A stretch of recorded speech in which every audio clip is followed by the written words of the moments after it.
Gentrificación, del inglés, gentrification, es un proceso de transformación urbana en el que la población original de un sector o barrio deteriorado y con pauperismo es progresivamente desplazada por otra de un mayor nivel adquisitivo a la vez que se renueva.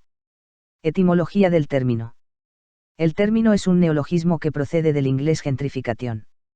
Deriva de gentry, una clase social histórica inglesa, de imposible traducción, dada su composición mixta entre la baja y media nobleza, lo que en España sería un hidalgo, y los propietarios de tierra plebeyos, lo que en España sería un labrador rico. Para utilizar una palabra castellana, se han propuesto aburguesamiento, elitización o aristocratización, todos los cuales tienen referentes distintos y otro uso asentado en español. Origen del fenómeno. La gentrificación comienza cuando un grupo de personas de un cierto nivel económico descubren un barrio que, a pesar de estar degradado y descapitalizado, ofrece una buena relación entre la calidad y el precio y deciden instalarse en él. Estos barrios suelen estar situados cerca del centro de la ciudad o contar con determinadas ventajas, como el estar situados cerca de polos de empleo, etc. Proceso netamente urbano. Es un fenómeno netamente urbano y situado en la etapa histórica del posfordismo, a pesar de que puedan existir procesos semejantes en otros ámbitos espaciales y temporales. De esta forma el proceso guarda similitudes con las nuevas tendencias de determinadas zonas rurales del mundo occidental, donde a medida que desaparece la actividad agrícola se van convirtiendo en sede de actividades turísticas y segundas residencias. Tampoco conviene confundir el término con los procesos de renovación urbana que se dieron en los centros de las urbes modernas con el objetivo de sanear la ciudad o incluso crear ensanches para la burguesía urbana, ya que esto se produce en un contexto histórico y económico diferente, con mayor protagonismo de la administración pública, con un sector inmobiliario privado menos desarrollado, y, sobre todo, por ser procesos que contribuyen a crear la configuración de la ciudad capitalista industrial moderna, mientras que el proceso de gentrificación la desmantela. Desplazamiento de las clases populares. El efecto más notorio de la gentrificación es el desplazamiento de las clases populares. Este desplazamiento puede tener lugar bajo distintas formas, pero se produce principalmente con base en la situación de la vivienda. Las clases populares pueden reducir su número en la zona por el envejecimiento de la población, con base en desalojos por las condiciones ruinosas de un edificio o por terminación de un contrato de alquiler y ausencia de una oferta de alquileres en la zona para este grupo social. En los casos en los que los desplazamientos se producen de forma voluntaria, estos lo son generalmente debido a un efecto de rechazo por la situación de degradación del caserío, por el pago de incentivos a cambio de su abandono a inquilinos con contratos blindados, o por la compra-venta de la propiedad. Una vez realizado este desplazamiento se revaloriza el preciado suelo, comúnmente residencial, a través de la rehabilitación del edificio, recalificado habitualmente como residencias de alto nivel, o la construcción de viviendas de nueva planta. A la expulsión progresiva de la población por los métodos mencionados se le une la incapacidad por parte de los desalojados o de jóvenes emancipados, originarios del barrio, de pagar una vivienda en este, como consecuencia de la revalorización y el aumento del precio de la mercancía vivienda. Además del desplazamiento y la revalorización del suelo se perciben otros cambios comunes a este tipo de procesos, como la reducción de las tasas de ocupación de la vivienda, el número de habitantes por vivienda, y la densidad de población del barrio o área afectada. Asimismo, si en el barrio predominaba el alquiler, se dará una progresiva transformación de la modalidad de ocupación en alquiler por la de ocupación en propiedad. El debate teórico y la ética en torno a la gentrificación. La primera referencia a procesos de sustitución social en barrios obreros la encontramos en la Inglaterra industrial del siglo XIX, en Hales 1865, sin embargo, este proceso es propio del capitalismo de la segunda mitad del siglo XX. Aunque la primera referencia del término se atribuye a Reverendo Glass en 1964, a propósito de un estudio sobre Londres, es Majestad Pacione, 1990, quien define el concepto tal como lo entendemos hoy día. Pacione delimita la gentrificación a procesos en los que existe un desplazamiento de un grupo de habitantes por la introducción de otro, siendo la población original de clase baja en el momento de la revalorización. Establece 3 fases para el proceso: una fase de abandono por las clases medias altas, una fase de repoblación por parte de clases bajas y una fase de revitalización económica. Hacemos constar que aunque esta secuenciación se ajusta a gran parte de los casos, la primera fase podría ser totalmente prescindible, ya que se refiere a un estado precapitalista del sector que no tiene por qué darse necesariamente. Existen barrios gentrificados que nacen originalmente como barrios obreros en la etapa capitalista de la ciudad y que anteriormente correspondían a vacíos demográficos. El geógrafo David Ley, profesor de geografía en la Universidad de la Columbia Británica, Canadá, presentó en 1978 el documento Inner City Resurgence Unit Societal Context, donde establece una teoría basada en la demanda. De esta forma, la gentrificación sería consecuencia de la reestructuración económica, sociocultural y demográfica del espacio urbano. Los cambios en la estructura económica del capitalismo dan lugar a un nuevo grupo social auspiciado por el aumento de la importancia del sector servicios y de los trabajadores técnicos y o de cuello blanco con un mayor poder adquisitivo que la clásica clase obrera. Este sería el sujeto, que podría materializarse en una nueva clase social, que puja por los espacios residenciales céntricos. La tendencia dentro de la investigación que establece Ley, basada principalmente en el consumo, tiene su principal debilidad en la poca importancia que se le da al papel de la oferta y de los promotores. La oferta sería en este caso una consecuencia directa de una demanda preexistente. Como respuesta a las propuestas de Ley surge otro enfoque conceptual propuesto por el también geógrafo Neil Smith, profesor y catedrático de geografía en la Rutgers University de New Brunswick, New Jersey. Smith centra su atención en la producción del espacio gentrificable, despreciando el consumo como motor del proceso. Este autor defiende que el establecimiento de una teoría sobre la gentrificación debe incluir el estudio de la demanda y de la oferta, pero otorga prioridad a la oferta en su explicación, de modo que los factores económicos estructurales son los preponderantes. Los agentes que ejercen como motor de la gentrificación son aquellos con capacidad de influir en el mercado inmobiliario, instituciones de crédito, grandes promotores, etc. El punto central de la teoría de Smith reside en el rent gap, o diferencia potencial del beneficio, obtenible mediante un uso más lucrativo del suelo. Este enfoque se inscribe dentro de la llamada teoría del ciclo de vida de los barrios, según la cual estos experimentan las fases de crecimiento, declive y revitalización o renovación potenciales. Algunos estudiosos han venido a calificar el proceso de gentrificación como un fenómeno diverso y caótico, difícil de acotar y que puede tomar y ha tomado muchas formas. El barrio obrero puede transformarse en un barrio de clase alta, pero también en un barrio de clase media asociado a colectivos de gran significación cultural, con predominio de elementos de expresión artística, locales comerciales donde prima el diseño y ambiente bohemio.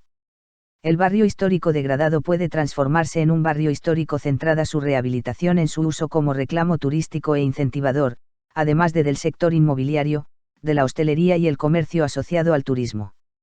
Por otro lado tenemos el caso de la vieja zona industrial obrera que ha quedado anclada en el centro de la ciudad, con actividades productivas marginales y numerosos locales en estado de abandono que pasa a convertirse en zona residencial de clase alta. Estos tipos de gentrificación pueden aparecer de hecho combinados, sin embargo el autor de este texto cree que la separación no es real.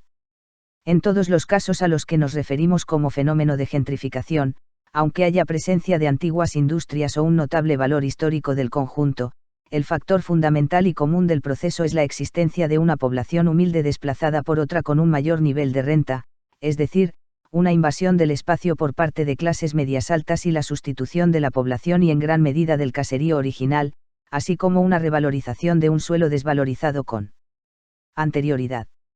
El carácter histórico y la presencia de industria están indisolublemente asociados a los barrios obreros industriales desarrollados en las ciudades modernas entre el XIX y principios del XX, en el caso de Sevilla a partir de las dos últimas décadas del siglo XIX. Barrios obreros que en un momento dado dejan de cumplir su función y van siendo abandonados y degradados. La gentrificación en estos casos supone el paso de la ciudad como soporte de la actividad productiva, a la ciudad como producción, como mercancía. Esta ciudad mercancía responde en gran medida a la explotación turística, mediante el uso de la arquitectura, el patrimonio histórico, el diseño, el arte, etc. Es la economía urbana en auge, postmoderna y centrada en el sector financiero y de servicios, que encuentra como protagonista a una clase media con elevado nivel cultural y suficiente nivel de ingresos. Se trata por tanto de una sustitución de población y de actividad, de una población y actividad productiva en franco retroceso por otra en auge. El factor que les hace competir por el espacio es la situación de la población y la actividad en retroceso en un espacio céntrico de interés, de donde se pueden extraer grandes plusvalías a través de su puesta en valor. Es por tanto una dinámica del capitalismo que entra perfectamente en la lógica del libre mercado. No aceptamos la separación entre diferentes procesos de gentrificación. La gentrificación es un fenómeno complejo y que puede revestir diferentes formas, pero es delimitable y único en la medida en que es producido por dinámicas estructurales del capitalismo postfordista y juega un papel fundamental en la reestructuración del espacio urbano, consecuencia de la reestructuración productiva y social del capitalismo actual. Etapas de la gentrificación. Concebimos el proceso de gentrificación en base a 3 fases dentro del ciclo de vida de un sector urbano. Este ciclo de vida es el que han llevado los barrios industriales tradicionales de ciudades occidentales que se encuentran en desarrollo y expansión en el periodo posfordista. Algunos investigadores como Majestad Pacione o P. Alteza Redfern sitúan como primera etapa dentro del ciclo vital del barrio gentrificado una etapa de carácter preindustrial, en la que al no existir una segregación social del espacio el sector en cuestión estaría habitado tanto por clases altas, como por clases bajas precapitalistas, artesanos, servidumbre, etc. Si bien esto se ajusta a la realidad de muchos casos, hemos considerado esta etapa como despreciable a la hora de establecer una teoría sobre la gentrificación, dado que un sector urbano gentrificable no ha tenido por qué existir en la etapa preindustrial de la ciudad. Muchas de las villas obreras de cualquier ciudad industrial nacen como consecuencia de la industrialización que provoca el crecimiento de la ciudad y la aparición de la clase obrera, por lo tanto en ningún momento han sido pobladas por clases altas. Otras son arrabales extramuros donde nunca se han establecido burguesía o nobleza. Los autores citados se refieren a enclaves obreros, preferentemente los situados en las ciudades intramuros, que han sido habitados por clases altas en convivencia con otras clases incluso durante la consolidación de la zona como enclave obrero. El abandono del sector por parte de estas clases altas para desplazarse a los ensanches de la ciudad o a nuevos desarrollos de la misma más modernos, ha sido a menudo señalado como el inicio de la fase de abandono y desvalorización del barrio gentrificado.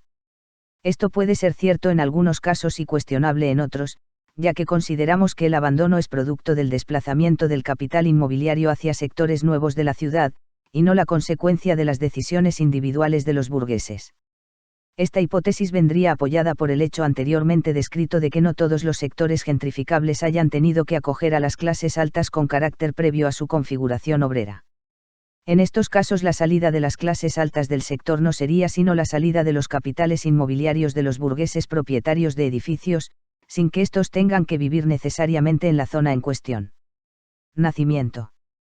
La primera fase del ciclo vital que conduce un sector urbano a la gentrificación es su configuración como enclave obrero en la ciudad capitalista moderna. Los primeros enclaves industriales nacen comúnmente en la ciudad intramuros, dentro de la vieja ciudad precapitalista, dando lugar a su transformación y reestructuración, que dará lugar a su vez a la primera segregación social del espacio urbano.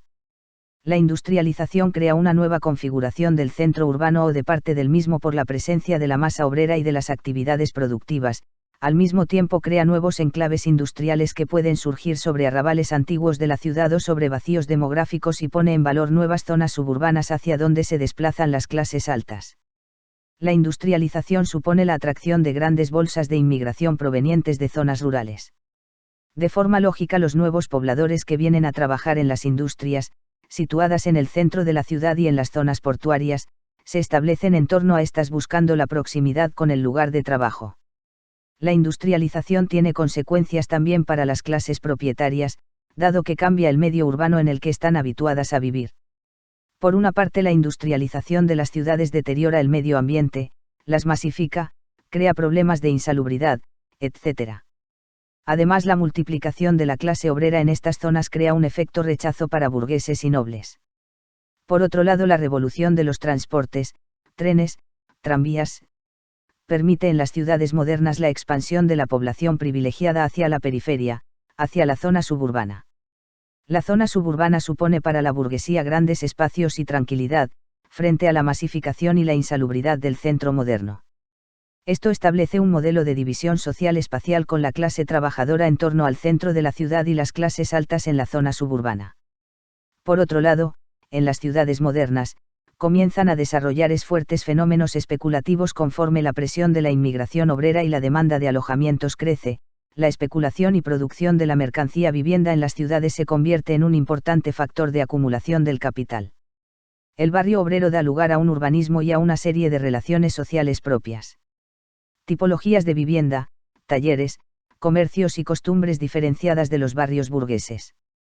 Algunas de sus características más importantes para el tema que nos ocupa es precisamente el tipo de vivienda, predominando en las ciudades andaluzas las viviendas colectivas en régimen de alquiler.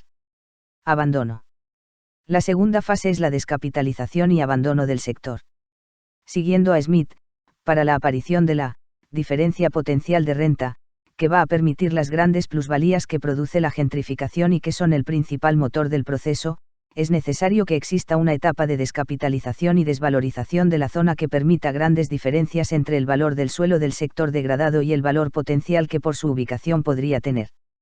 Si el sector no sufriese una desvalorización y la puesta en valor del mismo se produjera de forma gradual, dentro de un contexto histórico diferente, la sustitución de la población no se produciría en tan alto grado ni en periodos tan reducidos. Esta desvalorización puede encontrar diferentes explicaciones. La principal de ellas es la descapitalización de la zona, tanto del mercado inmobiliario como de la producción industrial si la hubiese. A lo largo de un periodo que puede variar según el caso, el capital inmobiliario se desplaza desde el centro de la ciudad hacia los ensanches primero, hacia nuevos desarrollos de la ciudad y hacia la urbanización de carácter suburbano posteriormente. Los tiempos y los tipos de ciudad producidas por el desplazamiento de este capital inmobiliario pueden variar según la ciudad, pero tienen en común la pérdida de interés de los viejos barrios industriales y el redireccionamiento de la inversión hacia el crecimiento de la ciudad. A menudo se ha relacionado directamente la capitalización para la urbanización suburbana, con la descapitalización de los viejos centros industriales. Esto podría ser más adecuado a la realidad en el mundo anglosajón. En las ciudades españolas se habría dirigido primero la inversión a ensanches de diferente carácter, hacia el crecimiento mediante bloques de pisos de diferente calidad y finalmente al desarrollo de la urbanización propiamente suburbana en el caso de las clases altas. También tenemos que tener en cuenta la importancia del capital privado en el desarrollo de las grandes extensiones de polígonos y bloques que para las clases obreras se edifican a partir de los años 50. La desinversión hará referencia al capital privado, dado que el capital público, y dependiendo por supuesto de las distintas administraciones, o no habrá realizado grandes inversiones en una zona de este tipo, o éstas desaparecerán de forma paralela a la desinversión privada. Por otro lado, mientras se descapitalizan los inmuebles, el viejo barrio obrero sufre una imparable decadencia fruto del devenir histórico. Por un lado, la industria tenderá a desplazarse a zonas periféricas, a los polígonos industriales asignados por la planificación urbana a estos menesteres, donde las actividades productivas encontrarán grandes superficies de suelo con rentas muy bajas y todas las infraestructuras necesarias para su desarrollo. Otra ventaja que encontrarán en esta primera deslocalización será la situación privilegiada respecto de la red de transportes. Además, el progresivo desarrollo de las comunicaciones y del transporte privado dejará de hacer necesario la ubicación de las industrias en las proximidades de su mano de obra. Al mismo tiempo, una buena parte de los núcleos familiares que se creen en el sector gentrificable, así como las nuevas familias obreras que migren hacia la ciudad irán desplazándose hacia los nuevos barrios obreros de bloques y polígonos, donde encontrarán viviendas con mayor espacio, precios asequibles y la opción de compra en propiedad. Por último, la degradación de la vivienda fruto de la desinversión provocará un efecto de rechazo sobre los habitantes del barrio, que si tienen disponibilidad económica tenderán a desplazarse a otras áreas de la ciudad. A medida que el deterioro del caserío avance, la ruina de este acabará expulsando de forma irremediable a un cierto número de vecinos del sector. A partir de este momento el caserío estará disponible para ser gentrificado. A medida que avanza la decadencia del barrio obrero es común que se introduzcan elementos desclasados en la zona atraídos por las bajas rentas de suelo. Estos elementos desclasados pueden introducirse a lo largo de todo el proceso, aunque principalmente en esta fase, siempre que exista una porción del caserío degradado y que los propietarios estén dispuestos a alquilarlo. Maalba Sargatal, sobre el Raval de Barcelona o León Vela sobre el sector San Luis Alameda.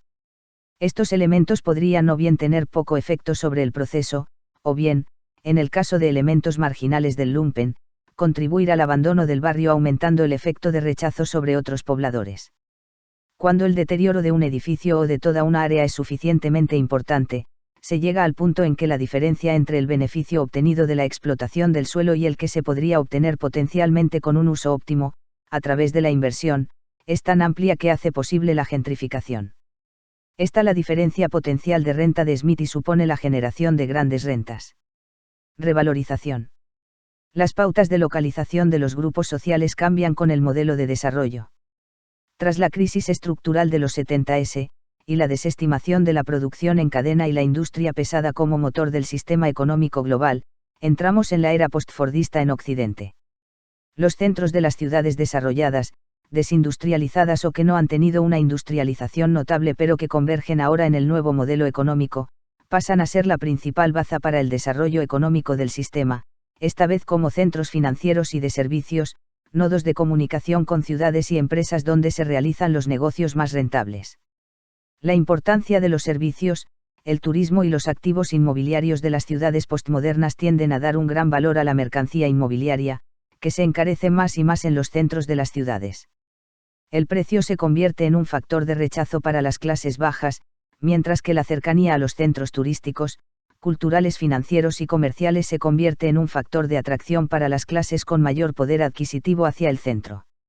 Dentro de esta lógica, los sectores gentrificables de la ciudad se revalorizan. Las grandes cantidades de capital que circulan por el sector inmobiliario buscan oportunidades de inversión, y la recapitalización de sectores desvalorizados, al tiempo que centrales, de la ciudad pueden suponer las inversiones más rentables del mercado de suelo de una urbe dada. Smith relaciona las inversiones en centros degradados con la caída de la tasa de beneficios en las inversiones suburbanas. Coincide que este mercado ya ha sido explotado sobradamente, habiéndose ya materializado las mejores oportunidades de inversión, con un cambio en la valorización subjetiva del espacio por parte de las clases pudientes con elevado nivel cultural que se ven atraídas a los barrios de carácter histórico o a las proximidades de los centros financieros y de comunicaciones. En un momento dado, las mejores oportunidades de inversión inmobiliaria en el interior de las ciudades no se encuentran en las zonas con los mayores precios del suelo, sino en aquellas con la mayor tasa de crecimiento potencial. Los sectores gentrificables pueden pasar de ser de las zonas con los precios del suelo más bajos de la ciudad a alcanzar las mayores cotizaciones, por lo que los beneficios se maximizan. Por tratarse de una inversión a medio plazo y por existir una gran competencia por adquirir estos suelos, el mercado tenderá a concentrarse en los inversores más fuertes capaces de realizar las mayores inversiones y mantenerlas durante largos periodos para materializar los beneficios, lo que determina la importancia de las grandes compañías inmobiliarias y las entidades de crédito en el proceso. Es necesaria, sin embargo, la existencia de un primer detonante que atraiga a las fuerzas del capital privado, a los promotores inmobiliarios, a los intermediarios y a las clases medias. No les es suficiente con que exista la posibilidad de la revalorización, a menudo es necesario un detonante que en el caso de muchas ciudades, por la debilidad del capital privado local, es la administración. Una vez iniciado el proceso, el efecto de contagio se encarga de expandirlo. La rehabilitación o reconstrucción es fundamental para adecuar las viviendas a un estándar elevado de vida. Las viviendas son demolidas casi o en su totalidad, pero estructuralmente todavía conservan su encanto, falseando el patrimonio o apoyándose en el paisaje del conjunto. Que el gentrificador compre la vivienda o la alquile no supone ninguna diferencia para el proceso.